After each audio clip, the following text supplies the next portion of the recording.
a footprint disappears before anyone sees it. The wind moves first, sweeping grains of ochre dust across the shallow impression until its edges soften into the surrounding earth. A moment later, the landscape becomes blank again, as though no one had ever passed through this place at all. Nothing remains except the silence. It is an ordinary event, repeated countless times beneath an African sky nearly 70,000 years ago.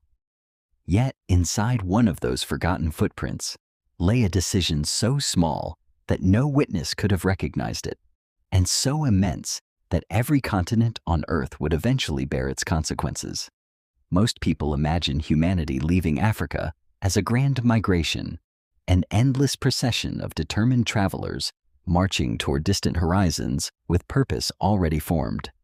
It is an image that satisfies the imagination because it resembles history as we prefer to remember it: deliberate, organized, almost inevitable. But the evidence tells a quieter story.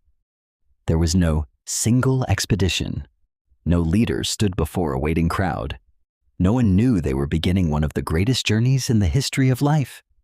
There were only families searching for the water, hunters following familiar prey a little farther than before, children born beneath unfamiliar constellations, and generations who never realized that home had slowly disappeared behind them. To understand why those first departures mattered, we must first abandon another comforting assumption. Humanity was not standing at the edge of a world waiting to be explored. The world was already alive with other humans. Across Eurasia, different branches of our family had adapted to forests, mountains, frozen plains, and ancient river valleys long before our ancestors arrived. They hunted. They mourned their dead. They shaped stone into tools with practiced hands. They watched the same moon rise over landscapes our species had never seen. The first people to leave Africa were not stepping into an empty wilderness. They were walking into someone else's world. For hundreds of thousands of years, Africa had been both cradle and crucible. Here, changing climates reshaped rivers, forests expanded and retreated, deserts breathed in slow geological rhythms, and survival demanded constant adaptation. Every drought rewrote the map. Every season tested memory against instinct. The people who endured were not necessarily the strongest. They were the ones capable of learning, cooperating, and imagining possibilities beyond what their eyes could immediately see. Evolution was no longer changing only muscles or bones. It was beginning to reshape something far less visible: the human mind itself. Then the planet changed again. The climate refused to remain stable. Rainfall shifted. Vast grasslands appeared where forests once stood, only to vanish centuries later beneath advancing deserts. Herds altered their routes.